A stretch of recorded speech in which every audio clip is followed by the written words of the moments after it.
Hello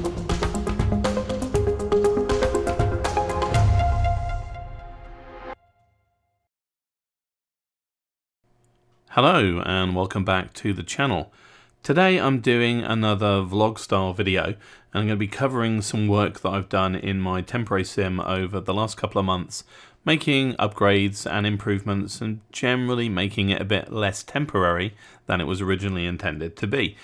Now this video is going to be made up of a lot of different clips, mostly shot on my iPhone, so the quality and particularly the audio is quite variable. I've done my best in the edit to make it as stable as I can, but it is going to vary from clip to clip, so please do forgive me. But hopefully by the end of this you'll know what I've been doing for the last couple of months and what's going on with both the temporary sim and the eventual new sim and the build room and all of those kinds of things. So without further ado, let's get into it. And I'll tell you about some work that I did recently, starting with my power arrangements. So here's a little project that I've been wanting to do for quite a while but never quite got round to. And if you're like me, you will know that your home cockpit project results in a profusion of power adapters, wall warts and other things that need to be plugged in, as a result of which you'll probably end up with 10 or 12 way strips all over the place. Well, I wanted to get rid of a lot of the plugs from my home cockpit, and I realized that of the 10 or so that I've got in the temporary sim, at least 6 or 7 of those are for various power supplies for devices, and in particular mostly 12 volt devices and a couple of 5 or 6 volt devices. So I set about doing something about it, and this, as I say, is a project I've been trying to do for a while. This is an EVGA Supernova small form factor PC power supply unit. You may recognize this if you've ever built a PC. This is a small form factor, small version. This thing outputs 12 volts, 5 volts, and usually 3.3 volts and a couple of other random voltages at anything up to quite a few amps. And the total power capacity of this particular power supply is 650 watts. And believe me, my wall warts take a lot less than 650 watts, even when they're all running. Probably the two USB hubs are the biggest power draws. And what I want to do is replace all the various power supply units and wall warts with this power supply unit. And actually, it's pretty straightforward to do. So what you need to know is what the pinouts of this power supply are. And all you need to know is what the pinouts at the PSU side are, and you can look those up on the internet. I found them for the EVGA brand. They are all different, they're not standardized, so don't assume that because you know what it is for Corsair that it's going to be the same for EVGA or Seasonic or whoever you might be using.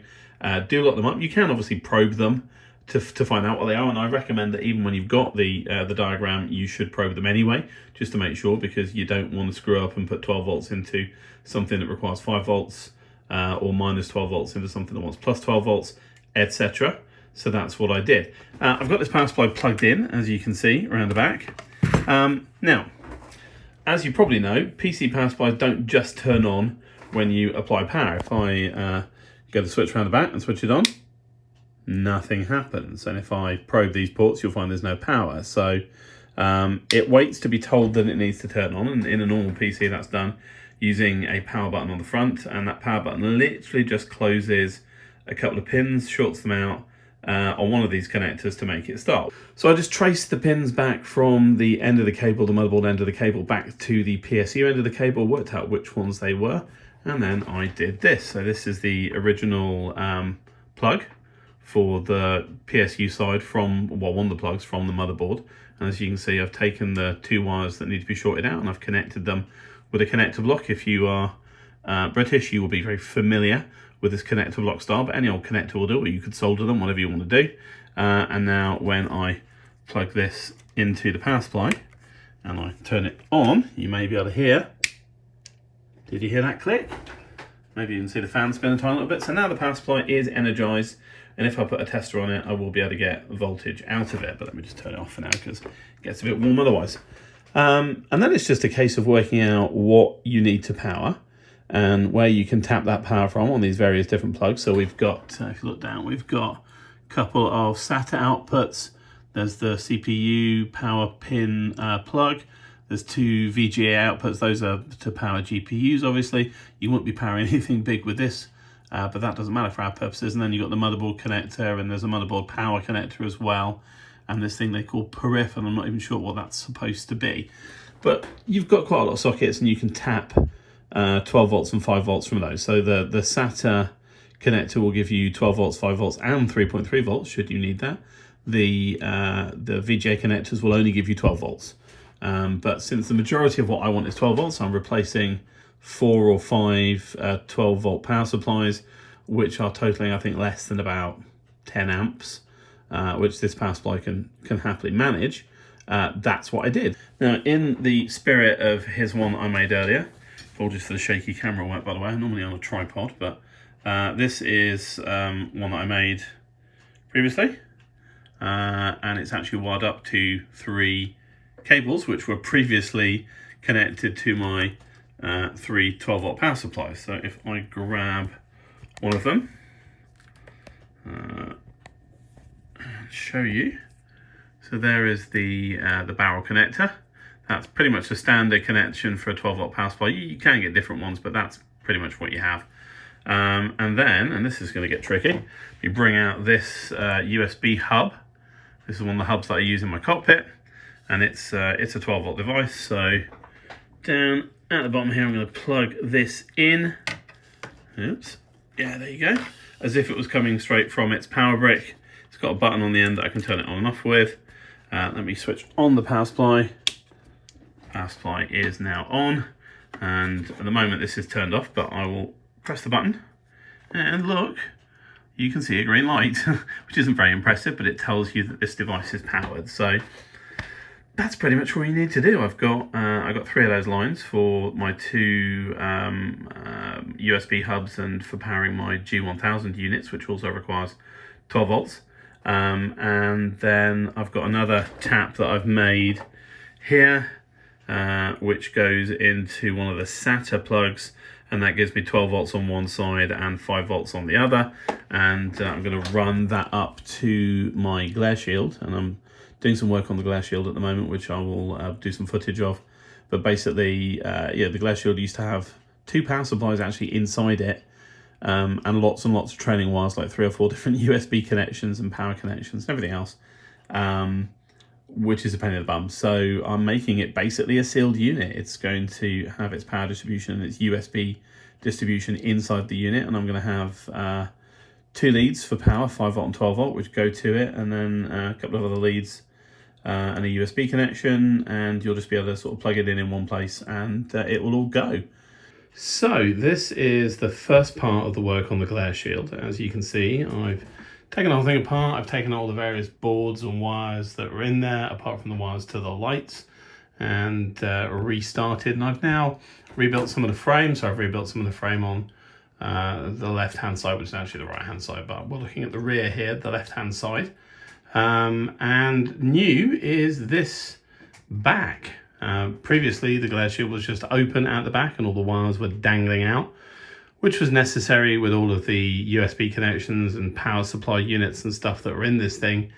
Now that I'm going for the single PSU powering all of the previous devices that require 12 volt power and 5 volt power, I'm making the Glareshield a self-contained unit with all of the wiring inside. So there will be a USB hub in here because there are going to be 3 or 4 USB devices. And what I've done at the back, as you can see, is I've added 2 DC barrel sockets. One of those will be for the 12 volt supply, one will be for the 5 volt supply. And then I've got a USB, I believe that's a B connector, which on the inside just turns into a regular USB-A socket. So I can use that to connect that to the USB hub, and that'll give me a single point of entry for USB. It's a little bit of a bodge. I couldn't ultimately get a panel mount component that would be easy for me to mount. I would have had to have cut a square hole to very precise tolerances, which I didn't figure doing, so I came up with this approach of putting a hole and sticking it behind the hole, which works okay. The plugs are all long enough and they will go in there. That's fine. It's not going to be seen by many people. And then on the right here we have another DC barrel jack. This is actually going to be the output for the bass shaker. So the bass shaker card is going to stay in the Glareshield where it is right now. And then you'll be able to plug in a wire that goes to the tactile transducer, which sits under my seat. So I'm not going to bother painting this. I mean, as you can see, one half is already spray painted black from previous operations. But I'm not going to bother painting it because nobody will see it. What I've got left to do now is I need to put a new side on here. So I need to cut a panel for that. And then new tops. So the two top panels are pretty much ruined. They got ruined in the process of building the temporary sim. But what I need to do before all of that is just check that it does fit and that it doesn't foul the monitor stand or anything like that, because if it did, that would be a bit of a problem. So I'm going to go and do that test in a minute, and then provided that's all okay, tomorrow when I can get some 6mm ply or 6mm MDF, I'm going to cut an M piece and I'm going to cut new top pieces. And once that's all done and they're all ready, obviously the front pieces are already there and they're fine as is. I can then work out where I'm going to put all the various cards and stuff back in here now that I've got a bit more room to play with, and how I'm going to wire them up and hopefully trim the wires so that the runs are not excessive, and put it all back together. And that will be the second major part of this update project done. So magic cut to the next stage now. Okay, here we are in the back bedroom, and I'm just doing a test fit to make sure it still fits.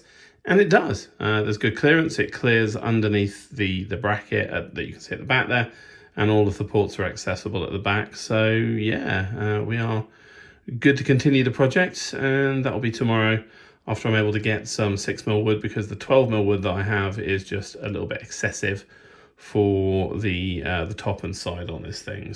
Right, so here is the Glareshield structure completed. We've got a new top on and a new end piece, all of which fits reasonably well. And we've got our new sealed off back that you saw in the previous clip. So what I need to do now is paint the outside bits to match the existing panels. And then once that's done, I can get on with the wiring and running cables and putting USB cards, etc. in there. So, and as if by magic, the painting is done. So just gonna let that dry nice and evenly, and then we can get on with installing the bits and pieces. And we are back again, and now I have all the electronics put back in with considerably less wiring mess than I had before. It's not perfect, but it is not bad. So right at the back here, this is the relay card. This card has a number of electronic relays on, so it can switch circuits on or off. I use that to turn the cockpit lights on and off, and I also use it to turn the bass shaker card on and off, and I also use it to turn the lights on the master caution and fire warning lights on and off. Now those are not wired in at the moment, because they're complicated and I need to work out exactly how I'm going to run the wires for them. But then we've got the Leo Bodnar joystick card, and at the moment that is connected to a block over here, which, as you can see under this cable, has a 25 pin D connector, which then connects into the back of the little keypad that I have on the front of the Glareshield kind of here. And all those keypad buttons go into the Bodnar card as joystick buttons. And I'll also attach the fire warning and master caution buttons into the card as well, and they sit over here, so that's the right place for it. At the back, we've got the BFF Built for Fun shaker card, bass shaker card. I've decided to leave this in the Glareshield. It makes sense to do so. At the moment, it's not really connected to anything, so that pin header there goes to a USB cable, and I'm going to plug that into the USB hub that I'll have in here. And then those tails that are coming from here, then they just need to go into a couple of terminals on the card here. I'm just not sure which one, so I need to go and look it up. And that will be the output for the tactile transducer or butt kicker that I have under my seat, and that will come out at a barrel jack port at the back there. And then moving over, we have, well, this is the Open Cockpit's MCP. It requires power for its lighting, and it is the one thing in here that requires 5 volts rather than 12 volts. Strictly speaking, the adapter that came with it is 6 volts, but I'm pretty sure the lighting will work with 5 volts. I mean, let's not kid myself, I actually tested this all before I made this video, so I know it works, but that's why there are the 2 power inputs, and there are the inputs at the back there. We've got the 12 volt and the 5 volt, and of course the USB input, which again will be wired up to a hub when I have got that installed. And then the cable itself, that just goes off to the EVGA PSU, to the breakout for the VGA output, no sorry, for the SATA output, off which handily you can tap 12 volts and 5 volts, so one output powers the whole Glareshield. And then the wiring I've got, it's a bit tidy. I'll probably tie this up a little bit more and tack it down a bit, but it's considerably less bad because all the wires are actually cut to length. So you can see the 5 volt power comes over here, and then the positive line actually breaks at this switch, which is a switch on the outside there that I can use to turn the lighting for the Open Cockpit's MCP on and off, because if I'm not using it, if it's not in the aircraft I'm using, I want it completely disabled and not showing me lights that I don't need. And then it's just connected to the power in to the MCP. I'm using these connector blocks everywhere rather than soldering or using connectors, since all of this stuff will be internal to the Glareshield and will be essentially permanently attached, but I do need to be able to take it apart, so these make it easy to do that. And yeah, that's kind of it. A bit of tidying up needed. One thing I will say actually is these wires for the lights, and you can see the 4 lights each have a pair of wires that come out of it.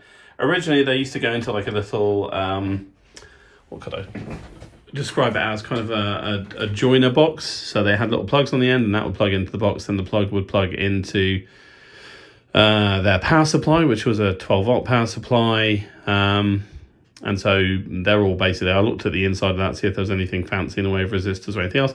No, it literally just joins all of the lines together. So that's why I did. I just took all 4 connectors and I plumbed them into a single connector block, and then they come out the other side and they go over to the power. So I'm basically running the power in parallel. So the power, 12 volt power comes in over here, and it runs through and it runs into the base shaker card there, and then wires come out from each of those terminals and run over here, and then they run into the relay card, and then wires run out of the relay card and into the lighting, or one of them actually goes via one of the relays. You can see that interrupts the positive line to the relays, so that allows me to turn the lights on and off using the relay card, which is how I did it before. If I wander over to the power supply here and I go around the back of it and I turn it on, you'll hear it click. There you go. Power is now on. So if we go over and look at the devices, so the base shaker card has a green light telling us there's power. The yellow light, I'm not entirely sure what it's for, it just flashes. It does flash regularly if there's under voltage. And this card can actually take quite a lot of power because it's driving a speaker. It can take several watts, but luckily the power supply is capable of putting out a lot of amps on the 12 volt supply. I think it can do anything up to about 12 amps, so that won't be a problem for what I'm using it for. And then you see we've got lights on the relay card. There's no lights on the bottom card, and it doesn't take power anyway, so that's not a problem, and this doesn't have any power either. But what I can now do is just tweak the relay. If I show you the underside here, woo, maybe saw that light come on, and off it goes. So there you go. So yeah, lights, base shaker, relay card all powered, and then the final check, put the switch around here, switch that on, and there are the lights on the MCP, which I can turn on and off. So yeah, this bit is done. Now on to the finishing touches and closing the whole thing up. So one project that I did a few weeks back, but which I didn't document on video, but is relevant to this upgrade project, is to my Emuteq G1000 units. Now, if you've watched my video about the Simionic G1000 system, you will have seen that I'd changed over to Simionic from the Emuteq units, and I showed you some footage of the Emuteq units at that point. Now those units were functional, but they were a little bit old and they were a little bit beaten up, and in particular the screens were nastily scratched from a variety of different collisions with sharp objects, and they didn't look very good. And also, and perhaps in many ways more importantly, they were VGA screens. So they were made that way for a couple of reasons, and I understand why Emuteq made the choice to use that technology. At the time, I imagine it would have been a much more cost-effective option than a screen with an HDMI input would have been, but it caused me all kinds of problems because I had to accommodate VGA connections in my cockpit, which meant lots of complicated converter blocks and plugs and cables to feed a VGA input from my HDMI or DisplayPort outputs. And at the end of the day, that was something I wanted to fix, along with the screen damage, and the only way to do that was to replace the screen units themselves. So I went and sourced units that were the same size and the same aspect ratio, that were bare units that could be plugged in, and then I dismantled the Emuteq units and worked out exactly how everything worked, and luckily all the video circuitry was on a daughter card which I was able to take off and replace. And with a little bit of jiggery-pokery and having to put a bit of hardware around the back which wouldn't fit, I was able to convert my Emuteq units over to using new HDMI-powered screens. At any rate, that is the story of my Emuteq refurbishment, which I didn't document in video, but I thought was important to tell you about for this upgrade project. Okay, so here is the upgraded simulator with all of the work now done. You can see the revamped Glareshield there. I mean, it doesn't look particularly different from the outside, but were I to put the camera around the back, you could see the new system of plugs into the back there, and the sealed back rather than the open back that I used to have. And I've now got the power supply running the 12 volt and 5 volt supply to a bunch of devices.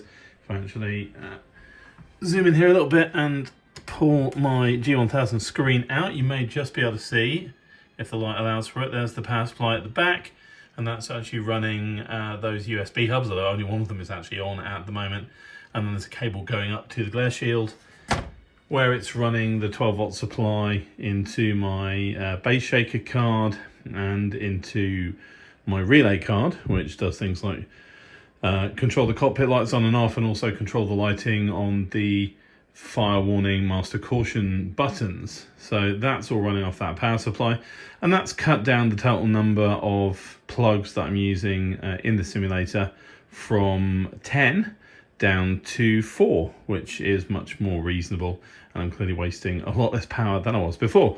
You can also see the refurbished Emuteq G1000 units. So I've shown you some photos of those. I don't actually have any footage of those being revamped, but those are the revamped units with the new screens in them, and they look pretty good. I don't have anything showing right at the moment. In fact, let me spin the sim up and actually get it running, and I can show you how they look when we are in flight. Okay, so now we're going to move on to the grand reveal, which is the Pedestal. So I haven't really mentioned that I was building a new Pedestal in this video so far, but that's what I've been doing. You might remember my old one. I don't think I've ever done particular footage of it, but it was just a smaller unit, and it had my Throttle Tech throttle box in it. I might show you a photo of that if I can. And that was fine for most purposes, but as you may recall, in order to be able to fly piston or turbo prop engined aircraft, I needed well, originally I had a couple of SATEC throttle quadrants joined together, but here I've got my VirtualFly TQ6, which I've had for a while but haven't really featured on the channel before. But yeah, this is the unit. It's, as you can see, it's split in 3 parts. We've got the screen at the top there where I'd put, for example, FMS or other things that make sense. You know, in an airliner configuration, you'd obviously have your FMS or your FMC there. MCD, I think they call them in Airbus world, don't they? And then you've got a middle panel, and the middle panel is where you find the throttle. In this case, this is the VirtualFly TQ6 setup. You can see I've also added some switches and buttons for the fuel valves and for the starters, and that can be used generically with most aircraft because it's just programmed through SPAD.Next. And then below there I have the speed brake and flaps levers. This is obviously taking some inspiration from the Airbus Pedestal design, although it's not supposed to be. This is not an Airbus sim. I mean, I have a Boeing MCP, for example. But you can see there the add-on units from the Thrustmaster TCA throttle quadrant. So I bought the Thrustmaster TCA unit. In fact, I bought 2 of them. And then I bought the add-on pack for them, which gives you the spoiler, speed brake, and flap levers. Now, the normal configuration of those things is you put them all in a row, one next to the other. You'll have seen photos of that, undoubtedly. I have separated them out, so they're connected to each other by short cables, which, as it turns out, are just regular SATA cables. So I just got some long SATA cables that would enable me to put them at a distance. Now, of course, you're thinking, well, where is the Thrustmaster throttle quadrant itself? And in fact, the flaps and the spoilers, speed brakes, sorry, I prefer to call them spoilers, they don't plug in to USB directly. They plug into the throttle quadrant unit. So without a throttle quadrant unit, you can't use them. And of course, I want to use them, but I want to be using my Virtual Fly TQ6. So that's where we get into the customizability elements. So this is going to require me to do a little bit of handy camera work, but if I lift, this is a Stream Deck Mini, by the way, but you can see it's a Stream Deck by the label, but it's the mini version. It only has 6 buttons on it, and really it's there just so that I could configure, you know, particular buttons for particular aircraft where it makes sense to do so. Thus far I haven't programmed it, which is why it's on its default arrangement. If I press that button, it'll open a web page, so I'm not going to do that. But if I remove that, it's just held in by friction. That will actually let me get under the panel. And having done that, I can pull at it like this and it comes out. So these panels are just held in with magnetic clasps like that. These are cupboard door magnets that you would get, and there's the magnetic metal pads are underneath this surface. And then you can see down there, we've actually got the Thrustmaster unit just lying in the bottom of the box. Now, of course, I might want to use the Thrustmaster unit if I'm flying an aircraft that's suitable for it, and I can do that. But when I'm not doing that, I do have to have it down there so that I can still use the speed brake and flaps levers. Okay, so I'm just going to... I'll put some photos up of some of the mechanisms that I built, so you don't really need for me to go through them all now, but let me just drop this back in place. And what I'm going to do now is show you how the throttles swap out. So to do that, I'm going to need to do a little bit of prep work, so we'll cut back to me showing you that right now. Okay, so I've put the camera on a stand and I've sat down for this because it makes most sense. Hopefully you can see what's going on quite well. So removing the Virtual Fly throttle quadrant is actually simplicity itself because the whole panel comes out. So I can literally just lift it up by the levers. Don't worry, it won't hurt. They are metal and very strong. So I'm just going to lift, again, still held in with magnets, pull this whole structure out. And then I just need to pull out the USB cables. Shouldn't cause me any problems with the sim itself.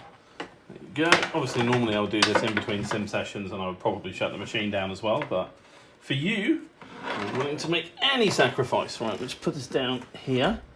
Get out of the way. So here's one I made earlier. Here is another panel. This is the panel for one Airbus throttle quadrant unit, and I've just realised that I've completely forgotten the tool that I need in order to do this, so bear with me while I go and get my tool. Alright, we're back. My special tool just happens to be a screwdriver with a particular hex bit on it, and the hex bit is what allows me to undo these bolts, which I use throughout the whole system. And if I bring this up, actually I can drop it into place temporarily. You can see that there is one of those here, and I have to remove this flange, retaining flange. This is what stops the throttle quadrant from being able to just pop straight out whenever you push it hard. So let me remove the flange. Alright, so let me pull that out again. So what I need to do now, a little bit of a kerfuffle this, but it ain't that hard. So I'll pull out the throttle that I've already got. I'm going to need to remove the cable temporarily. Let me just put that down here. I'm going to make sure obviously I don't disconnect these cables. Then I'm going to pull this through here, put this in place here. Won't quite fit yet because I've got my training cables. I'm going to also have to temporarily disconnect these. I was looking for a smoother mechanism than this, but there's not a lot you can do when you have to change out these plates. So now that will go in. This can reconnect. None of this requires anything to restart, so we're good. Now we'll plug this at the back into the USB port, USB-C connection, and then literally just maneuver it in here, drop it in, push it right back, take the flange piece and put that in, and screw it in again. You know, it's not something you're going to do in every 30 seconds, but it's eminently doable in 2 or 3 minutes. And now I have that. It should be connected properly to the sim.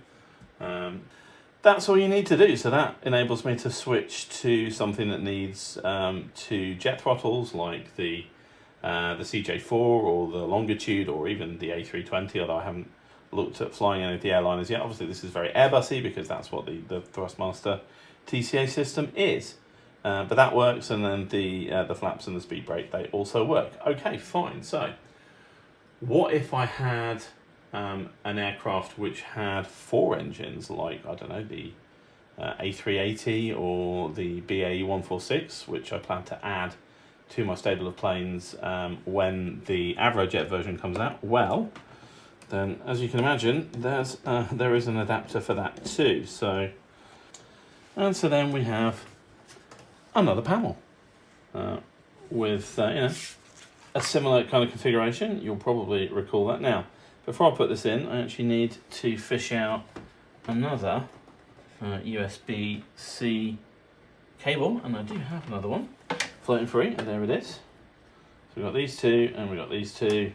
We need all 4 of these. Let's again have this out. Drop it in there. Plug it in and drop it into place. Now I've still got to remove this, so I'll do that in a second, but let me just connect these cables to make life easier for myself. So, and these cables have got little clips on them, so they won't come out once they're in. Let's get my tool again, and now we've got 2 screws to remove. There we go. So this will drop in here. Got to make sure it's right the way back. This one will drop in here. And again, let's make sure it's all the way back. And then we get our flange again, and it inserts. It's quite tight because we need this to be absolutely tight. And then I can retighten these machine screws. And yeah, these units are not going anywhere. And now I have 4 thrust levers for 4 jet engines, and these will work together by the selector switch. The sim will know that this is for 1 and 2, and this is for 3 and 4. Everything's magically should just work. These are actually pre-programmed as profiles in the sim, so the switches for the engine start, etc., should just work. This actually needs tightening down a bit more. There we go. Yeah, that's good. So this will certainly be my last video before Christmas. So I'll say happy Christmas, happy holidays, whatever it is that you do, whatever you celebrate, whether you celebrate or not. You know, happy this time of year, and upcoming new year. I hope you have a good time there as well, and that you go into 2023 revived and ready to do plenty of simming, and certainly that's what I'm aiming to do. So I will see you in 2023 for more adventures from the temporary sim, and in the meantime I'll say thank you for watching, and I look forward to seeing you back on the channel very soon.